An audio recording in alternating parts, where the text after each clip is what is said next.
আসসালামু আলাইকুম। তো কালকে রাত্রেও কিছু পানি বাড়ছে আমাদের এলাকায়। তো বর্তমান আমাদের গ্রামের পরিস্থিতিটা দেখেন, মানে ওইসব জায়গা থেকে মানে উঁচা জায়গা থেকে পানি আসছে, যার ফলে পানি অনেক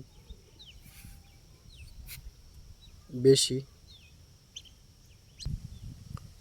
তো পুরো ভিডিওটা দেখেন, তাহলে বুঝবেন প্রচুর পরিমাণ পানি বাইরে গেছে। এই যে দেখেন পানি, আর এখানে অনেক বড় জাল দিয়ে মাছ ধরা হয়। তো এটা খাল, এই খাল দিয়ে পানি ওই পাশে যায়।